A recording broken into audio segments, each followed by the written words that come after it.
ಪಿತನ ಸುತನ ಮತ್ತು ಪವಿತ್ರಾತ್ಮರ ನಾಮದಲ್ಲಿ ಆಮೆನ್. ಪಾಪವೇ ಜಗದಲ್ಲಿ ಮೆರೆದಾಡಿದೆ, ಶೋಧನೆ ಕ್ಷಣ ಕ್ಷಣವೂ ನನ್ನ ಕಾಡಿದೆ. ಪಾಪವೇ ಜಗದಲ್ಲಿ ಮೆರೆದಾಡಿದೆ, ಶೋಧನೆ ಕ್ಷಣ ಕ್ಷಣವೂ ನನ್ನ ಕಾಡಿದೆ. ಬಲಹೀನ ನಾನು ಸೋಲುತ್ತಿರುವೆ, ಬಲ ನೀಡಿ ನನ್ನನ್ನು ರಕ್ಷಿಸು ಪ್ರಭುವೇ. ಪರಿಶುದ್ಧಾತ್ಮನೇ ಕರುಣಿಸು ದೇವಾ, ಪಾಪದ ಬಲೆಯಿಂದ ಬಿಡಿಸಿರಿ ದೇವಾ. ನಿತ್ಯ ಸಹಾಯಕನೇ ರಕ್ಷಿಸು ದೇವಾ, ಸತ್ಯದ ಮಾರ್ಗದಲ್ಲಿ ನಡೆಸಿರಿ ದೇವ. ಸ್ವಲ್ಪ ಕೋಲ್ಡ್ ಆಗಿದೆ, ಕೆಮ್ಮಿದೆ, ಆದರೂ ಜೀವಸ್ವರ ಯಾವುದೇ ಅಡೆತಡೆ ಇಲ್ಲದೆ ಪ್ರತಿದಿನ ಬರಲೇಬೇಕೆಂದು ನಿಮ್ಮ ಮುಂದೆ ಬಂದು ನಾನು ನಿಂತಿದ್ದೇನೆ. ನನ್ನ ಸ್ನೇಹಿತರು ಹೇಳಿದ್ರು, ಅಕ್ಕ ಇವತ್ತು ರೆಕಾರ್ಡ್ ಮಾಡೋದು ಬೇಡ ಬಿಡಿ ಅಂತ. ಇಲ್ಲ, ಒಂದು ದಿನ ಜೀವಸ್ವರ ಪೋಸ್ಟ್ ಮಾಡಿಲ್ಲ ಅಂದರೆ ಸುಮಾರು ಮಂದಿ ಇನ್ನೂ ಜೀವಸ್ವರ ಬಂದಿಲ್ಲ, ಯಾಕೆ ಜೀವಸ್ವರ ಬಂದಿಲ್ಲ ಅಂತ ನನಗೆ ಮೆಸೇಜ್ ಕಳಿಸ್ತಾ ಇರ್ತಾರೆ, ಫೋನ್ ಮಾಡ್ತಾ ಇರ್ತಾರೆ ಅಂತ. ಆದ ಕಾರಣ ಹಾಡು ಸರಿಯಾಗಿ ಹಾಡೋಕ್ಕಾಗದೇ ಇರ್ಬೋದು, ದಯವಿಟ್ಟು ಕ್ಷಮೆ ಇರಲಿ. ಓಕೆ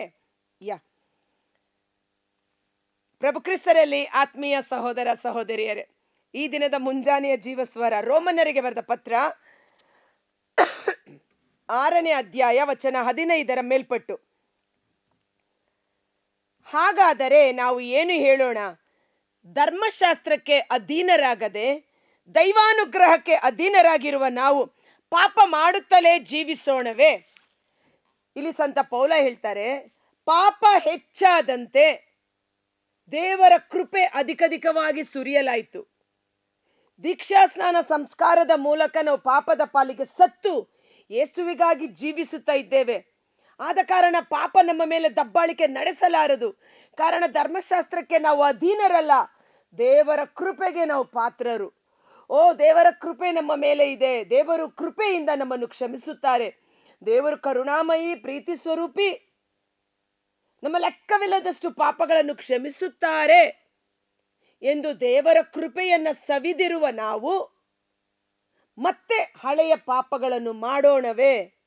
ಎಂದಿಗೂ ಇಲ್ಲ. ಅದಕ್ಕೆ ಸಂತ ಪೇತ್ರ ಬಹಳ ಚೆನ್ನಾಗಿ ಹೇಳ್ತಾರೆ. ಆ ವಾಕ್ಯ ಓದುವ. 1 ಪೇತ್ರ, ಇದು ಪಾಪ, ಈ ಪಾಪ ನಾನು ಮಾಡೋದಿಲ್ಲ ಎಂದು ತೀರ್ಮಾನ ಮಾಡಿ ಆ ಹೊಲಸು ಪಾಪವನ್ನು ಬಿಟ್ಟು ನಾವು ಹೊರಗಡೆ ಬಂದಿರ್ತೀವಿ. ಮತ್ತೆ ಅದೇ ಪಾಪವನ್ನು ಮಾಡಿದರೆ ಅದು ಹೇಗೆ ಸಾಧ್ಯ ಎಂಬುದಾಗಿ 2 ಪೇತ್ರ 2ನೇ ಅಧ್ಯಾಯ ವಚನ 21 ನೋಡಿ. ಅವರು ನೀತಿಯ ಮಾರ್ಗವನ್ನು ಅರಿತುಕೊಂಡು ತಾವು ಸ್ವೀಕರಿಸಿದ ಪವಿತ್ರ ಆಜ್ಞೆಯನ್ನು ತಿರಸ್ಕರಿಸುವುದಕ್ಕಿಂತ ಅವರು ಅರಿಯದವರಾಗಿದ್ದರೆ ಒಳ್ಳೆಯದಾಗುತ್ತಿತ್ತು. ಇವತ್ತು ದೇವರ ವಾಕ್ಯದ ಸವಿಯುಂಡು ಪವಿತ್ರಾತ್ಮರ ಅಭಿಷೇಕವನ್ನು ಪಡೆದುಕೊಂಡು ಬರಲಿರುವ ಸ್ವರ್ಗೀಯ ಸಾಮ್ರಾಜ್ಯವನ್ನು ಎದುರು ನೋಡುತ್ತಾ ದೀಕ್ಷಾ ಸ್ನಾನದ ಮೂಲಕ ಕ್ರೈಸ್ತನಾಗಿ ಕ್ರಿಸ್ತಾಂಬರನಾಗಿ ಜೀವಿಸುತ್ತಿರುವ ನಾವು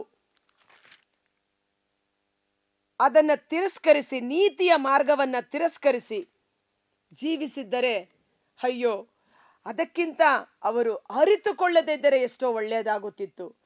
ನಾಯಿ ತಾನು ಕಕ್ಕಿದ್ದನ್ನೇ ನೆಕ್ಕಲು ಹೋಯಿತು, ಮೈ ತೊಳೆದ ಹಂದಿ ಕೊಳಚೆಯಲ್ಲಿ ಹೊರಳಲು ಹೋಯಿತು ಎಂಬ ಈ ಗಾದೆಗಳು ಅವರಿಗೆ ಅನ್ವಯಿಸುತ್ತದೆ.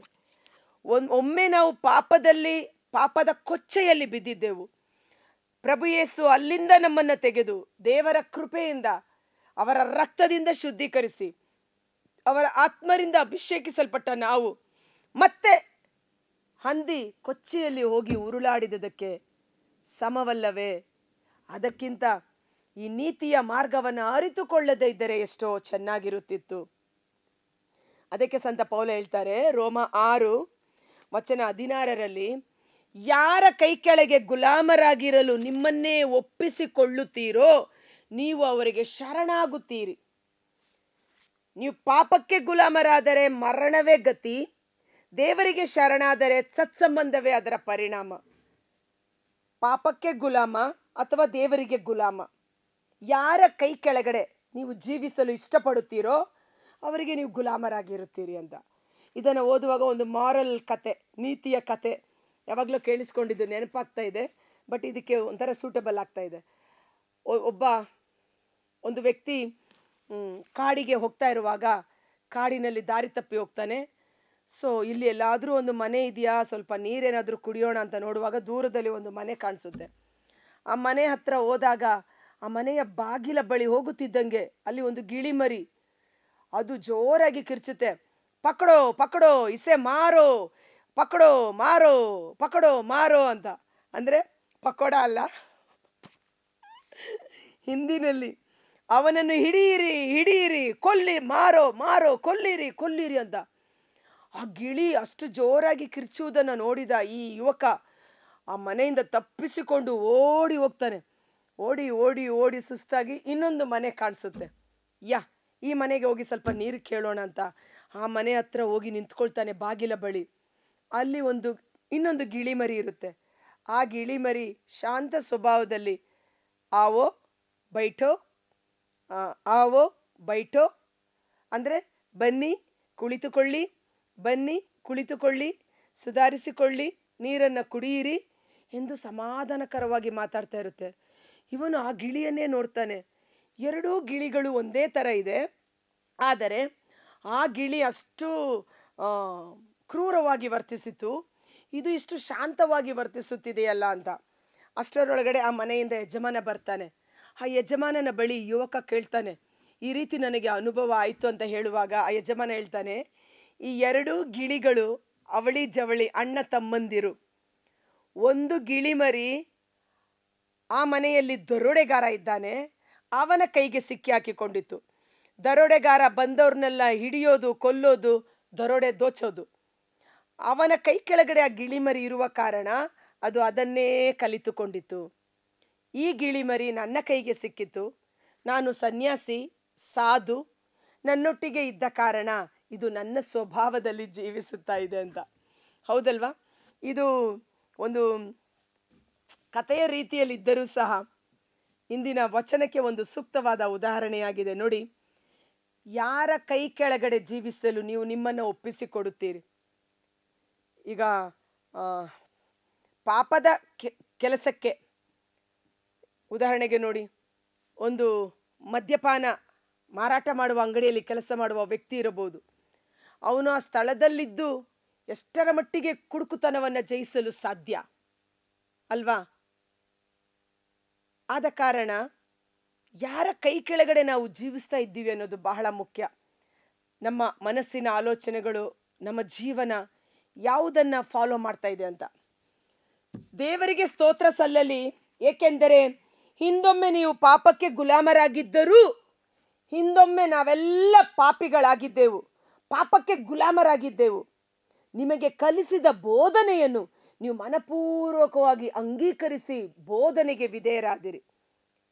ನಾವು ಸಹ ಎಸ್ಪೆಷಲಿ ನನ್ನ ಜೀವಿತದಲ್ಲಿ ಧ್ಯಾನಕೂಟಕ್ಕೆ ಭಾಗವಹಿಸಿ ನವೀಕರಣ ಪ್ರಾರ್ಥನೆಗಳನ್ನು ಅಟೆಂಡ್ ಮಾಡಿ ದೇವರ ವಾಕ್ಯವನ್ನು ಕೇಳುವುದಕ್ಕೆ ಮೊದಲು ಎಷ್ಟೋ ಪಾಪ ಕೃತ್ಯಗಳಲ್ಲಿ ನಾನು ಭಾಗಿಯಾಗಿದ್ದೆ. ಯಾವಾಗ ದೇವರ ವಾಕ್ಯವನ್ನು ಕೇಳಿ ಪವಿತ್ರಾತ್ಮರ ಅಭಿಷೇಕ ನವೀಕರಿಸಲ್ಪಟ್ಟು ಇದು ಪಾಪ, ಇದು ನನ್ನ ಜೀವಿತದಲ್ಲಿ ಇದೆ ಎಂದು ಮನವರಿಕೆ ಆದಾಗ ಅವುಗಳೆಲ್ಲವನ್ನ ಬಿಟ್ಟು ಬಿಡಲು ದೇವರಾತ್ಮ ನನಗೆ ಸಹಾಯ ಮಾಡಿತು. ಅದಕ್ಕೆ ಸಂತ ಪೌಲ ಹೇಳ್ತಾನೆ, ದೇವರಿಗೆ ಸ್ತೋತ್ರ ಸಲ್ಲಲಿ, ದೇವರ ಬೋಧನೆಯನ್ನು ಕೇಳಿ ನಾವು ಮನಪರಿವರ್ತನೆಯನ್ನು ಪಡೆದುಕೊಂಡೆವು. ಪಾಪದ ಬಂಧನದಿಂದ ಬಿಡುಗಡೆ ಹೊಂದಿ ದೇವ ಸಂಬಂಧಕ್ಕೆ ಒಳಗಾದಿರಿ. ಇದನ್ನು ಅರ್ಥ ಮಾಡಿಕೊಳ್ಳಲು ನೀವು ಅಶಕ್ತರಾಗಿದ್ದರಿಂದ ನಾನು ಸಾಮಾನ್ಯ ರೀತಿಯಲ್ಲಿ ಮಾತನಾಡುತ್ತೇನೆ. ಹಿಂದೊಮ್ಮೆ ನೀವು ನಿಮ್ಮ ಇಂದ್ರಿಯಗಳನ್ನು ಹೆಚ್ಚು ಹೆಚ್ಚಾಗಿ ಅಶ್ಲೀಲತೆಗೂ ಅಕ್ರಮಕ್ಕೂ ಗುಲಾಮರನ್ನಾಗಿಸಿದ್ದೀರಿ. ಈಗಲಾದರೋ ಪರಿಶುದ್ಧತೆಗೂ ಸತ್ಸಂಬಂಧಕ್ಕೂ ನಿಮ್ಮ ಇಂದ್ರಿಯಗಳನ್ನು ಅಧೀನರಾಗಿಸಿರಿ. ಪಂಚೇಂದ್ರಿಯಗಳು ಕಣ್ಣು, ಕಿವಿ, ಮೂಗು, ಬಾಯಿ, ಶರೀರದ ಚರ್ಮ ಸ್ಪರ್ಶ, ಈ ಇಂದ್ರಿಯಗಳ ಮೂಲಕ ಹೊರಗಿರುವ ಪಾಪ ನಮ್ಮೊಳಗಡೆ ಬಂದು ಕಾರ್ಯ ಮಾಡಲು ಪ್ರಾರಂಭ ಮಾಡುತ್ತದೆ. ಆದ ಕಾರಣ ಜಿತೇಂದ್ರಿಯರಾಗಿ ಜೀವಿಸಿರಿ, ಇಂದ್ರಿಯಗಳನ್ನು ನಿಗ್ರಹಿಸಿರಿ. ನಮ್ಮ ಶರೀರದಲ್ಲಿ ಐಚ್ಛಿಕ ಇಂದ್ರಿಯಗಳು ಉಂಟು, ಅನೈಚ್ಛಿಕ ಇಂದ್ರಿಯಗಳುಂಟು. ವಿಜ್ಞಾನದಲ್ಲಿ ನಾವು ನೋಡ್ತೇವೆ, ವಿಜ್ಞಾನ ಪಾಠದಲ್ಲಿ ಐಚ್ಛಿಕ ಇಂದ್ರಿಯಗಳೆಂದರೆ ನಮ್ಮ ಇಚ್ಛೆಗೆ ಒಳಪಡುವ ಇಂದ್ರಿಯಗಳು. ಕಣ್ಣು, ಕಿವಿ, ಮೂಗು, ಬಾಯಿ, ಚರ್ಮ. ಕಣ್ಣು, ನಾನು ನೋಡೋದಿಲ್ಲ ಅಂತ ಹೇಳಿದ್ರೆ ನಾನು ಕಣ್ಣನ್ನು ಮುಚ್ಚಬಹುದು. ನಾನು ಕೇಳಿಸ್ಕೊಳ್ಳೋದಿಲ್ಲ ಅಂದರೆ ನನ್ನ ಕಿವಿನ ಮುಚ್ಕೋಬೋದು. ಐಚ್ಛಿಕ, ನನ್ನ ಇಚ್ಛೆಗೆ ಒಳಪಟ್ಟಿವೆ, ನನ್ನ ಕಂಟ್ರೋಲಲ್ಲಿದೆ ಅಂತ. ಅನೈಚ್ಛಿಕ ಇಂದ್ರಿಯಗಳು ಹೃದಯ, ಹೊಟ್ಟೆ, ಕಿಡ್ನಿ, ಆಮೇಲೆ ಸಣ್ಣ ಕರುಳು, ದೊಡ್ಡ ಕರುಳು, ಇದು ನಮ್ಮ ಕಂಟ್ರೋಲಲ್ಲಿಲ್ಲ. ಹೃದಯಕ್ಕೆ ಹೇಳುವ, ಒಂದು ನಿಮಿಷ ನೀನು ಓಡ್ಕೋಬೇಡ, ಸುಮ್ಮನೆ ಇರು ಅಂದರೆ ಅದು ನಮ್ಮ ಮಾತು ಕೇಳೋದಿಲ್ಲ, ಹೌದಲ್ವಾ? ಸೊ ಈ ಅನೈಚ್ಛಿಕ ಇಂದ್ರಿಯಗಳಲ್ಲ, ಈ ಐಚ್ಛಿಕ ಪಂಚೇಂದ್ರಿಯಗಳನ್ನು ನಿಗ್ರಹಿಸಬೇಕಾಗಿದೆ. ಅದಕ್ಕೆ ಸಂತ ಪೌಲ ಹೇಳ್ತಾನೆ, ಇತರರನ್ನು ಪರಿಶುದ್ಧ ಜೀವನ ನಡೆಸಿರಿ ಎಂದು ಕರೆ ನೀಡುತ್ತಿರುವ ನಾನೇ ಅಯೋಗ್ಯನಾಗದಂತೆ ನನ್ನ ದೇಹವನ್ನು ದಂಡಿಸಿ ನಾನು ಹತೋಟಿಯಲ್ಲಿಟ್ಟುಕೊಳ್ಳುತ್ತೇನೆ ಎಂಬುದಾಗಿ. ಅದಕ್ಕಾಗಿ ಪರಿಶುದ್ಧಾತ್ಮರ ಒಂದು ಶಕ್ತಿ, ಬಲ ನಮ್ಮಲ್ಲಿ ಕಾರ್ಯ ಮಾಡುವುದಕ್ಕಾಗಿ ದೇವರು ಕೊಟ್ಟಿರುವುದು. ನೀವು ಪಾಪಕ್ಕೆ ಗುಲಾಮರಾಗಿದ್ದಾಗ ದೇವ ಸಂಬಂಧಕ್ಕೆ ಒಳಗಾಗಿರಲಿಲ್ಲ. ಯಾವ ಕೃತ್ಯಗಳ ವಿಷಯದಲ್ಲಿ ಈಗ ನೀವು ನಾಚಿಕೆ ಪಡುತ್ತೀರೋ ಅವುಗಳನ್ನು ನೀವು ಹಿಂದೆ ಮಾಡುತ್ತಾ ಬಂದಿರಿ. ಅವುಗಳಿಂದ ನಿಮಗೆ ದೊರೆತ ಪ್ರತಿಫಲವಾದರೂ ಏನು? ಮೃತ್ಯುವೇ ಅವುಗಳ ಅಂತ್ಯಫಲ. ಆದರೆ ನೀವು ಪಾಪದಿಂದ ಬಿಡುಗಡೆ ಹೊಂದಿರುವಿರಿ, ದೇವರಿಗೆ ದಾಸರಾಗಿರುವಿರಿ. ಇದರಿಂದ ನಿಮಗೆ ಸಿಕ್ಕಿರುವ ಪ್ರತಿಫಲ ಪರಿಶುದ್ಧ ಜೀವನ, ಅಂತಿಮವಾಗಿ ಅಮರ ಜೀವನ. ಮರಣವೇ ಪಾಪದ ವೇತನ, ನಮ್ಮ ಪ್ರಭು ಯೇಸು ಕ್ರಿಸ್ತರಲ್ಲಿ ಇರುವ ನಿತ್ಯ ಜೀವ, ದೇವರ ಉಚಿತ ವರದಾನ. ಪಾಪ ಮಾಡುವ ಆತ್ಮ ಸಾಯುವುದು. ಪಾಪಕ್ಕೆ ಒಂದು ಸಂಬಳ ಉಂಟು, ಮರಣ. ಎಲ್ಲ ಒಳ್ಳೆಯ ಮತ್ತು ಕೆಟ್ಟ ಕೆಲಸಗಳಿಗೆ ಸಂಬಳ ಉಂಟು. ಪ್ರಿಯ ಸಹೋದರ ಸಹೋದರಿಯರೇ, ನೀವು ಒಳ್ಳೆಯದನ್ನು ಮಾಡಿದರೆ ಆ ಒಳ್ಳೆಯದು ನಿಮಗೆ ಸಂಬಳವಾಗಿ ಬರುತ್ತದೆ. ನೀವು ಕೆಟ್ಟದ್ದು ಮಾಡಿದರೆ ಆ ಕೆಟ್ಟದ್ದು ನಿಮಗೆ ಸಂಬಳವಾಗಿ ಬರುತ್ತದೆ. ಪಾಪ ಮಾಡಿದವನಿಗೆ ಒಂದು ಸಂಬಳ ಉಂಟು, ಅದು ಮರಣ. ಆದರೆ ಪ್ರಭು ಯೇಸು ಕ್ರಿಸ್ತರಲ್ಲಿ ವಿಶ್ವಾಸವಿಡುವವರಿಗೆ ಇದು ಪಾಪ ಮಾಡುವುದು, ಇದು ನಂಬಿಕೆ ಇಡುವುದು, ಎರಡು ಕೆಲಸನೇ.